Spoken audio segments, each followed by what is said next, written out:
IT job కోసం చూస్తున్నారా? ఐటీలో కెరియర్ బిల్డ్ చూసుకోవాలనుకుంటున్నారా? అయితే సమాధానం కోడింగ్ ట్యూటర్.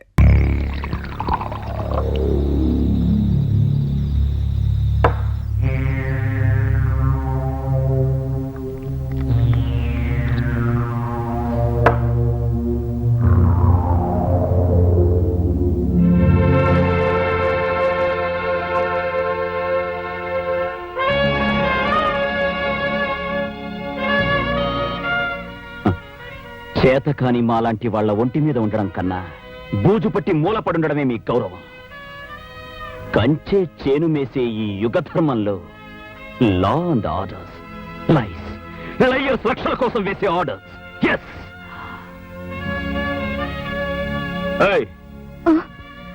Match box. పోలీసులంటే పొలిటీషియన్స్ కి తొత్తులా పడుండే గూండాలనుకుంటున్నారు.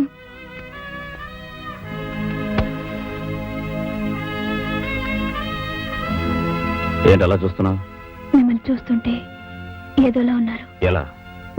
ఏమో. ఈ పుస్తకాల్లో చదువుకున్న చదువు, అధర్మానికి సంకెళ్లు వేయడానికి తీసుకున్న ట్రైనింగ్ అంతా జీవితంలోకి వచ్చేసరికి తలక్రిందులై వేలాడుతోంది కదా. నీతి లేని మనుషుల్ని వరుసగా నిలబెట్టి కాల్చి పారేయాలి. That's the only way.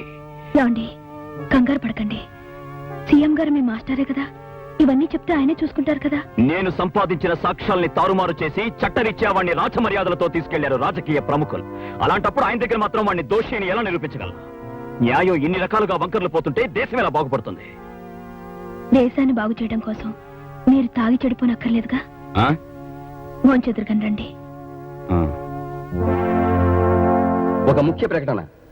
నగరంలో అంతఃకలహాల వల్ల జరిగిన హత్యాకాండ కారణంగా చెలరేగిన అల్లర్లను అదుపులో పెట్టే ప్రయత్నంగా నగరంలో 48 గంటల పాటు కర్ఫ్యూ విధించడమైంది. ప్రత్యేక సైన్యాన్ని కూడా రప్పించడం జరిగింది. ఎవరైనా బయట కనిపించినా, ఎటువంటి దౌర్జన్యకాండకు ప్రయత్నించినా 144 సెక్షన్ ప్రకారం కాల్చి చంపవలసిందిగా పోలీసులకు ఉత్తర్వు జారీ చేయడమైంది.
ఈ బిల్డింగ్ మొత్తం నీ పేరు రాస్తాలే.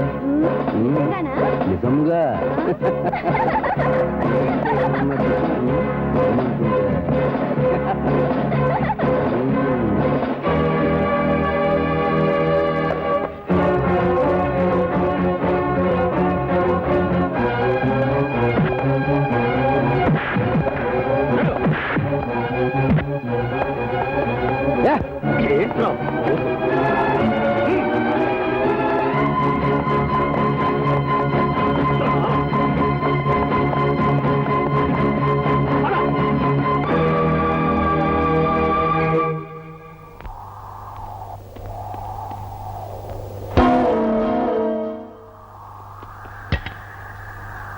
రారా చంపుతా.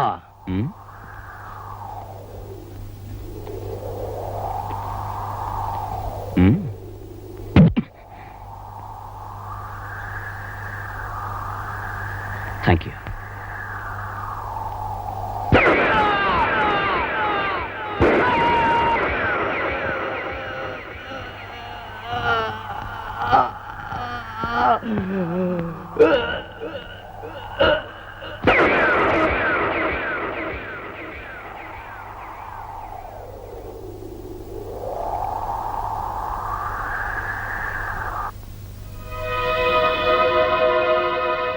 ఎన్నిసార్లు వార్నింగ్ ఇచ్చినా నీ దురుస్తనం పోవడం లేదు.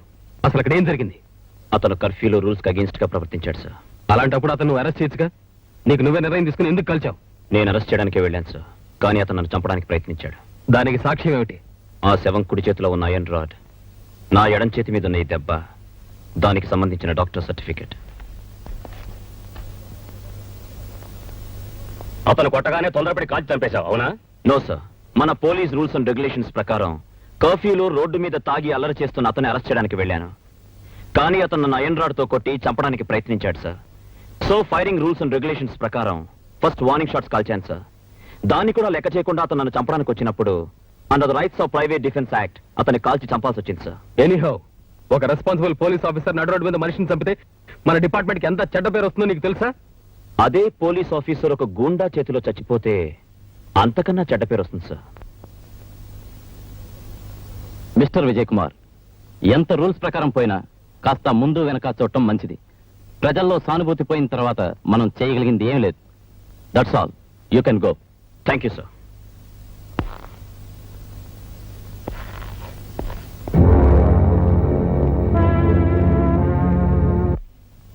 మీరు ఆఫీసర్గా ఎంతో ఎత్తుకెదుగుతారన్న ఆశ కంటే మనిషిగానైనా నాకు దక్కుతారో లేదో అన్న ఆతృత నాలో ఎక్కువ అవుతుందండి. బాధ్యతలు వదిలి పారిపోవాలనుకోవడం పిరికితనమే కాదు, చేతగానితనం కూడా. నీ మొగుడు పిరికివాడైతే నీకు అవమానం కాదా? ఏమండి, నేను చెప్పేది మిమ్మల్ని పిరికివాడిని చేయాలని కాదండి. ఇరుగు పొరుగు వాళ్ళంతా ఏ క్షణంలోనైనా మీ విరోధులు మిమ్మల్ని చంపేస్తారని చెప్పుకుంటుంటే ఒక భార్యగా, ఒక బిడ్డకు కాబోయే తల్లిగా నా మనసు గజగజ వణికిపోతోందండి. అందుకే అన్నాను. నాతో బ్రతికే వాళ్ళకెవరికైనా కావాల్సిందే కేవలం నా మీద అభిమానం మాత్రమే కాదు, నా లక్ష్యంలో నాకేం జరిగినా తట్టుకునే గుండె ధైర్యం. గుండె ధైర్యం అంటే గుండెగా మారమనా? మనిషి రక్తం తాగే పులిని జీవహింస పేరుతో వదిలేస్తే అది ఊరినే శ్మశానంగా మారుస్తుంది. దాన్ని వేటాడి చంపడం గుండాతనం కాదు. నేను అడిగింది మిమ్మల్ని మీరు సమర్థించుకుంటారని కాదు, మీది తప్పో కాదో చెప్తారని. వాడు మీ అన్నయ్యని చంపడం తప్పు కాదా? వాడికి తొత్తులై వాడిని విడిపించిన ఆ పెద్ద మనుషుల తప్పు కాదా? నా నీతిని, నా సిన్సియారిటీని, నా ఆదర్శాన్ని గొంతు నిలిమి ఆ రౌడీయిజానికి రాచరికం కట్టడం ఈ రాజకీయం తప్పు కాదా? ఒక సిన్సియర్ పోలీస్ ఆఫీసర్ గా ఓడిపోయాను, అందుకే చట్టబద్ధంగా వాడిని చంపి గెలిచాను. మీరు చేసింది తప్పో ఒప్పో ఈ 4 గోడల మధ్య ఒంటరిగా ఈ చీకట్లో మీ మీద తిరగబడుతున్న మీ అంతరాత్మను అడిగితే తెలుస్తుంది. సుధా, నువ్వొక ఐఏఎస్ ఆఫీసర్ వని, సమాజాన్ని, చట్టాన్ని, చదువు సంస్కారాలతో ఆలోచించగలవని నీకు నా ఆవేశానికి అర్థం చెబుతున్నా.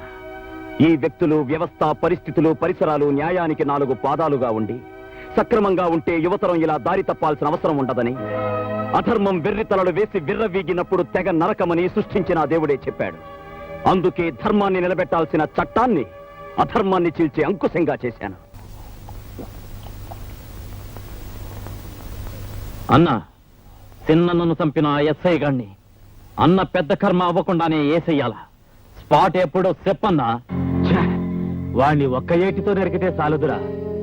ఎవరిని తెగ నరికితే వాడు జీవితాంతం బాధపడతాడో అక్కడ స్పాట్ పెడతాను. నా తమ్ముని గురించి నేనెంత విలవిలలాడిపోతున్నానో అంతకు 1000 రెట్లు వాడు నరకయాతన పడేటట్టు చేస్తాను. ఇప్పుడు నేను పెట్టే స్పాట్ వాడికి కాదు, వాడి సెంటిమెంట్కి.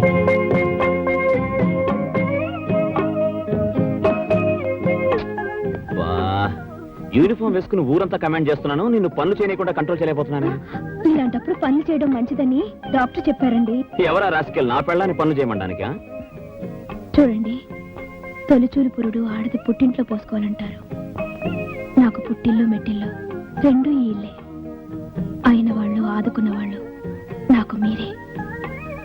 నేను ప్రసవించేటప్పుడు మీకెన్ని పనులున్నా సరే నా దగ్గరే ఉండాలి. ఉంటారు కదా? ఫూల్, నీ దగ్గరే ఉంటాగా. ఒట్టు ఒట్టు. విజయ్, ఏంద్రా వేస్తాన్ని? చెప్పండి సార్. ఇది అర్జెంట్ గా మాట్లాడాలి, ఒకసారి వస్తా. అలాగే సార్, ఇప్పుడే వస్తాను. ఎక్కడికండి? సీఎం గారు ఎందుకో అర్జెంట్ గా రమ్మన్నారు, వచ్చేస్తాను.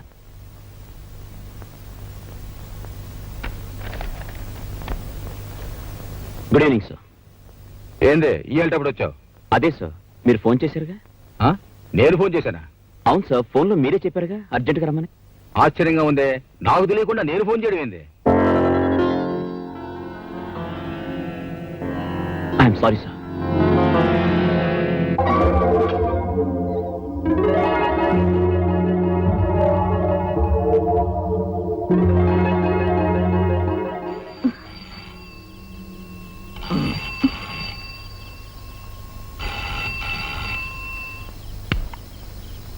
హలో.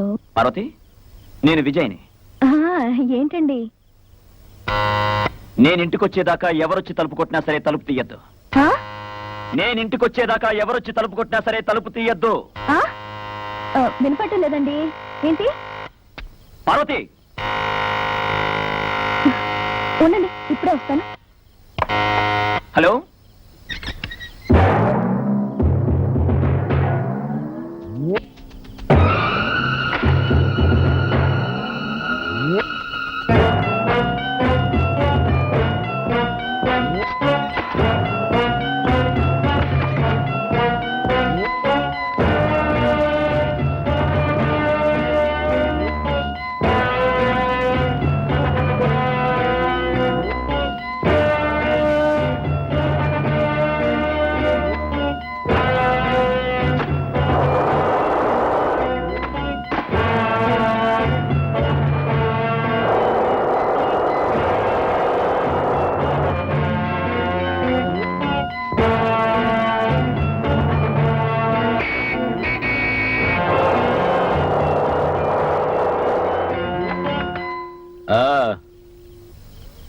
మీ ఆయన వచ్చినట్టున్నాడు. ఈ రోజు తప్పించుకున్నావు, రేపు మళ్ళీ వస్తా. ఎట్టా తప్పించుకుంటావు చూస్తా. ఆ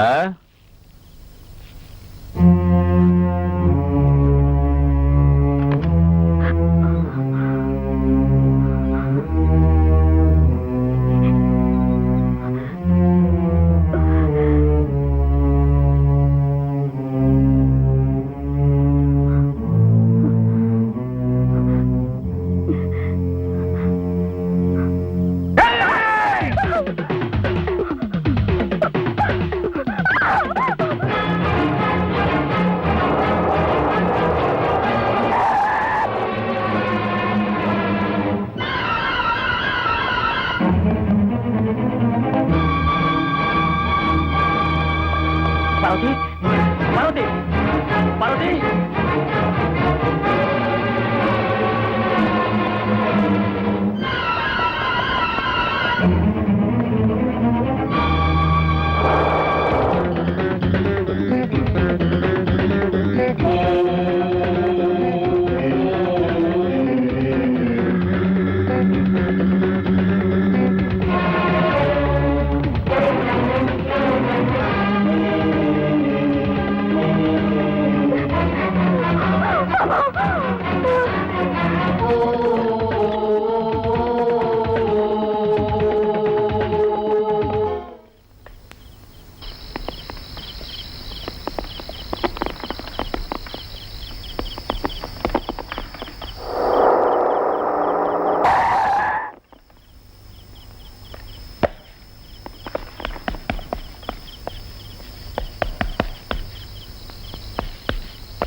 బిడ్డ దక్కితే చాలు.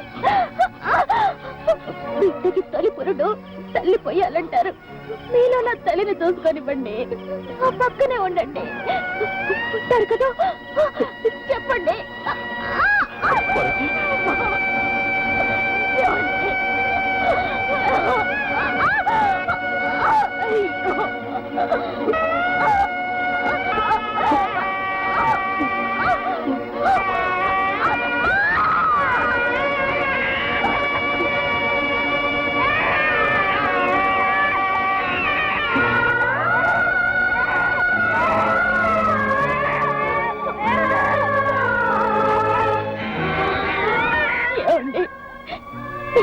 ఇది లేకపోయినా బాబు మనకి దక్కాడు, అంతే చాలు.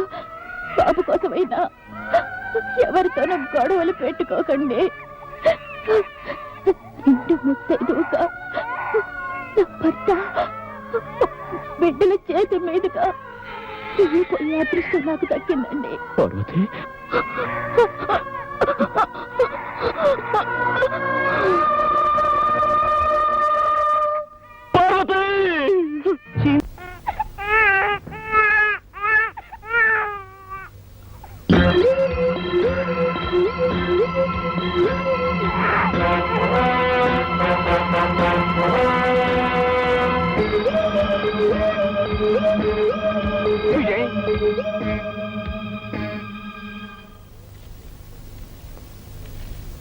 నా ఓదార్పులో నీకు జరిగిన అన్యాయాన్ని తీర్చలేవని నాకు తెలుసు.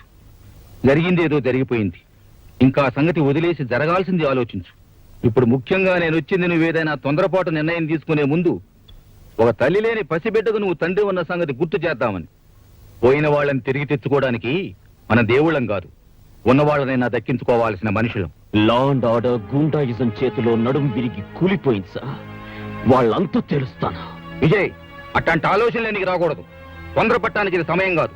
తప్పు చేసిన వాళ్ళు రుజువులతో సహా దొరకాలే గాని నేను ఊరుకుంటానా? ఆటొల్చేను. వాడి సంగతి నాకు వదిలిపెట్టి నువ్వు పిల్లోని జాగ్రత్తగా చూసుకో.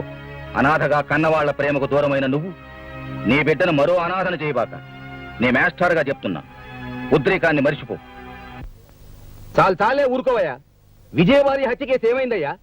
నిండు గర్భిణి పార్వతి హత్య జరిగి ఇప్పటికి చాలా రోజులైంది. ఇంతవరకు ఆ రిపోర్ట్ నా చేతికి రాలేదంటే మిమ్మల్ని ఏమనుకోవాలా? క్షమించండి సార్, మర్డర్ కేసుల దగ్గర నుంచి ప్రతిదీ మీరు పట్టించుకుంటూ ఉంటే మీ ఆరోగ్యం ఏమైపోతుంది? మీరు మంచాన పెడితే ఈ స్టేట్ ఏమైపోతుంది? అన్ని విషయాలు చూడడానికి నేను ఉన్నాను కదా, మీరు ప్రశాంతంగా ఉండండి. ప్రశాంతంగా కాళ్ళు దాచుకుని పడుకోవడానికా ప్రజలు మనల్ని ఎన్నుకుందే? సారా నిషేధం పైన డీటెయిల్ రిపోర్ట్ తీసుకున్నామని ఎన్నాళ్ళైంది? ఆ బాధ్యత నీకు అప్పగించి ఎన్నాళ్ళైంది? ఆ సంగతి ఏమైందో చెప్పకుండా నా గురించి తెగ బాధపడిపోతావేంది? సార్, ఆ విషయం చెప్పడానికే వచ్చాను సార్. మనం సారామకం ఎత్తేస్తున్నాం తెలిస్తే ప్రజల్లో అసంతృప్తి బయలుదేరుతుంది. వచ్చే ఎలక్షన్స్ లో ఖచ్చితంగా మన పార్టీ దెబ్బతినే ప్రమాదం ఉందండి. అందరికీ నచ్చేలా నడుచుకుంటే పోలా? నాకు తెలిసిన పెద్ద సారా కాంట్రాక్టర్ ఉన్నాడు, అతను మనకు అండగా ఉంటాడు. మన పార్టీకి ప్రజల్లో ఉన్న పలుకుబడికి తిరుగులేదు. రాష్ట్రానికి సంబంధించిన అన్ని విషయాలు తెలిసిన ఆథరైజ్డ్ పర్సన్ గా చెప్తున్నానండి. అట్నా? అన్ని విషయాలు తెలుసా? ఏది ఇప్పుడు మన రాష్ట్ర జనాభా ఎంతో చూపు చూద్దాం. నన్ను అడిగితే నేనేం చెప్తానండి, సెక్రటరీని అడిగి చెప్తానండి. అంతేగాని మనకు తెలియదు. మనకి సెక్రటరీయే కదండి మన కాళ్ళు చేతులు కళ్ళు. అయినా ఈ జనాభా లెక్కలన్నీ గుర్తుపెట్టుకోవడం ఎవరికి సాధ్యం? ఎందుకు కాదు? ఇప్పుడు మన రాష్ట్ర జనాభా 6,74,00,000. అందులో పట్టణంలో నివసించే వాళ్ళు 1,25,00,000, పల్లెటూరులో నివసించే వాళ్ళు 5,13,00,000. చదువుకున్న వాళ్ళు 2,05,00,000, కర్షకులు 1,10,00,000, కార్మికులు 2,20,00,000. పక్కా ఇళ్లు 1,50,000, ఆసుపత్రులు 1,900, యావరేజ్న ఆసుపత్రికి 12 బెడ్లు, 1,00,000 మంది జనాభాకు ఒక డాక్టర్. జైలు నుంచి బయటకు వచ్చిన ప్రతి 10 మందికి 7 మళ్లీ నేరం చేసి తిరిగి లోపలికి వెళ్తున్నారు. ప్రతి నిమిషానికి ఒక దొంగతనం, ప్రతి 4 నిమిషాలకు ఒక మానభంగం, ప్రతి 23 నిమిషాలకు ఒక హత్య, ప్రతి 47 నిమిషాలకు వరకట్న చావు. ప్రతి 1000 మందికి పుట్టేవాళ్ళు 39 మంది, కానీ చచ్చేవాళ్ళు 13 మంది. అలా ఇంకేమైనా కావాలనా? ఎవరో ఇసిరే ఎంగిలి మెతుకులకు ఆశపడి ప్రభుత్వాన్ని కుక్కని చేసి ఆడిద్దామనుకుంటున్నా? దేవుడు దిగుచ్చినా సరే ప్రజల బ్రతుకుల్ని సర్వనాశనం చేస్తున్న సారా వ్యాపారాన్ని స్టేట్ లో పూర్తిగా నిషేధించడం ఖాయం. ఈ విషయంలో నువ్వే కాదు, ఎవరైనా సరే సొంత బుర్రలు ఉపయోగించారో మాటలతో చెప్పను. ఇదే ఆఖరి వారిని. సార్, ఎలాగైనా సారా నిషేధం జరగకుండా చూడండి సార్. మన వెంకటరత్నం గారే కాదు, మేము కూడా చాలా దెబ్బతింటాం. ఏం చేయమంటారండి, నేను కూడా చాలా అటాక్ చేస్తున్నాను. రేపే ఆఖరి రోజు. ఈ రోజు సీఎం గారిని ఒప్పించాలంటే 3 మంత్రుల్ని 20 మంది ఎమ్మెల్యేలైనా కొని నాతో కలుపుకోకపోతే లాభం లేదు. ఆ వెంకటరత్న కాంట్రాక్టర్ గారు రూపాయి కూడా ఇవ్వడం లేదు. అలాగేనండి, ఎంత మందిని కొంటారో కొనండి. కాంట్రాక్టర్ వెంకటరత్నం గారిని వదిలేయండి, ఆయన మేము చూసుకుంటాం. ప్రస్తుతానికి 50 లక్షలు ఉంచండి. డెసిషన్ వచ్చిన తర్వాత ఇంకో 50 లక్షలు స్పెషల్ గా తెచ్చిస్తాను. నమస్కారం సార్. నమస్కారం సార్. నమస్కారం సార్. ఏంది హోమం, మొత్తం ఒకేసారి కట్టకట్టుకుని వచ్చినారు. ఇరిగేషన్, ఎడ్యుకేషన్ కూడా వచ్చినారే. ఎమ్మెల్యేలు కూడా వచ్చారు. ఇంకా చాలా మంది బయట ఉన్నారు. ఏ లోపల చూడలేదనా? సరే సరే, ఏంది విషయం? చెప్పడానికి చాలా ఉందండి. సారా అమ్మకాన్ని నిషేధించే విషయంలో నా అభిప్రాయాన్ని మీకు ఎన్నోసార్లు చెప్పాను. నేనేదో మీకు చెడు చెప్పినట్లు మీరేమో నా మాట పట్టించుకోవడం లేదు. మిగిలిన మంత్రులు ఎక్కువ మంది అభిప్రాయం మీకు వ్యతిరేకంగా ఉందని తెలియపరచడానికే వీళ్ళందరినీ ఇక్కడ తీసుకొచ్చాను. మంది ప్రజాస్వామ్యం కదండి, తేడా వచ్చిందంటే మొత్తానికే తేడా వస్తుంది. ఆలోచించుకోండి. ఆలోచించాను, వాళ్ళు కూడా ఆలోచించుకునే వచ్చారు. చెప్పండి. చెప్పండి అయ్యా, చెప్పండి. చెప్తామండి, మాకు భయం ఏంటి? మన హోమ్ మినిస్టర్ గారు చెప్పింది కరెక్ట్ అని చెప్పడానికి తల 5 లక్షలు ఇచ్చారు. మిగిలిన వాళ్ళందరికీ తల 1 లక్ష ఇచ్చారండి. అవునండి. రేపు ఇంకా ఇస్తామన్నారండి. ఇందాక మీరు చెప్పిందే కదండి. మీరు చెప్పినట్టే నమ్మించి తీసుకొచ్చామండి. అవునండి. నువ్వు వాళ్ళతో మాట్లాడాక వాళ్ళు నాతో మాట్లాడారయ్యా. నిన్ను ఇక్కడికి లాక్రమని చెప్పింది నేనే. ఇది ప్రజాస్వామ్యం అంటే. అవునా? అబద్ధం అండి, ఇదంతా అబద్ధం. వీళ్ళు నా మీద కక్ష కట్టారు. నన్ను వీళ్ళు ముందుకు దోసి వీళ్ళంతా వెనక్కి వెళ్ళిపోతున్నారు. ఇదంతా ఒక కట్టు కదా. అట్నా? ఆ కట్టుకథలోని పెట్ట కథ కూడా నా గుప్పెట్లోనే ఉంది. సుధా, ఏ పని చేయి. సార్, ఎలాగైనా సారా నిషేధం జరగకుండా చూడండి సార్. మన వెంకటరత్నం గారే కాదు, మేము కూడా చాలా దెబ్బతింటాం. ఏం చేయమంటారండి, నేను కూడా చాలా అటాక్ చేస్తున్నాను. రేపే ఆఖరి రోజు. ఈ రోజు సీఎం గారిని ఒప్పించాలంటే 3 మంత్రుల్ని 20 మంది ఎమ్మెల్యేలైనా కొని నాతో కలుపుకోకపోతే లాభం లేదు. ఇప్పుడేమంటావు? నువ్వు 7 సముద్రాల అవతల ఎదవ పని చేసినా నేను రికార్డు చేయగలను. అందరూ నీలాంటి ఎదవలనుకున్నావా డబ్బు కక్కుర్తుపట్టడానికి? ఇది నా మినిస్ట్రీ. సారా కాంట్రాక్టర్లకి స్టేట్ ను దారాదత్తం చేస్తా. ఈ క్షణమే సారా లైసెన్సులు మొత్తం క్యాన్సిల్ చేస్తున్నా. నేను ఈ అవకాశం కోసమే ఎదురు చూస్తున్నాను. ఇంకొక క్షణం నువ్వు మినిస్టర్ గా ఉండడానికి వీల్లేదు. వెంటనే రాజీనామా చేయి. అంటే నేను అంత చేతగాని వాడు అనుకుంటున్నారా? నేను ఆ ప్రయత్నంలోనే ఉన్నాను. ఎంతైనా నేను పబ్లిక్ మనిషిని కదా, మీ అంత తొందరపడకూడదు. ఆయనకి ఏమైనా జరిగిందంటే అంతా నన్నే అంటారు. అది ఆలోచిస్తున్నాను. ఏంది వయ్యా ఇంకా ఆలోచించేది? అంతా నేను చూసుకుంటా. November 14 spot. బ్యాక్గ్రౌండ్ ఫైనాన్స్ మీరు చూసుకోండి. సీఎం సంగతి నేను చూసుకుంటా. ఓకే? అవునండి, వాళ్ళ ప్రయత్నాలు చూస్తుంటే నాకేదో భయంగా ఉంది. చాలా పెద్ద ఎత్తున కుట్ర పన్నుతున్నట్టు అనుమానంగా ఉంది. నువ్వు చూసినప్పుడు నీలకంఠ మనుషులు అక్కడ ఉన్నారా? ఉన్నారు. వాళ్ళని గుర్తుపట్టగలవా? తప్పకుండా గుర్తుపట్టగలను. చెప్పండి, అక్కడ జరిగిన రాజకీయం ఏమిటి? చెప్పండి. ఏంది మమ్మల్ని పరిచయం చేస్తావు? మేము హోమ్ మినిస్టర్ ఇంటికి గణపతి నవరాత్రి చందాకెళ్ళాం. మాకేం తెలియదు. తెలీదా? తెలియదు. తెలీదా? తెలియదు. తెలీదు. తెలీదు. తెలీదు.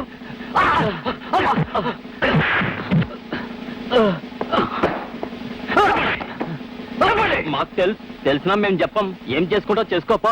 And for more videos, Please subscribe to iDream. Please subscribe to iDream. Please subscribe iDream. And please subscribe to iDream. For more videos, subscribe to iDream. please like, share and subscribe to the channel. Congratulations, iDream. Subscribe to iDream. Subscribe to iDream. So subscribe to iDream Media. iDream ki iDream team andarki huge congratulations. Please subscribe iDream Media. Please subscribe to iDream. Subscribe iDream. Please subscribe to iDream. iDream అంటే నా కళల channel subscribe చేసుకున్న నోరు తిరుగుతలేదు. మీరైతే గంట గుర్తు కొట్టండి. For more such videos, please subscribe to iDream. Subscribe to iDream. Please subscribe to iDream. Please subscribe iDream Media. Please do subscribe to iDream. Please subscribe to iDream Media. For best entertainment and information, please subscribe iDream. And don't forget to subscribe to iDream.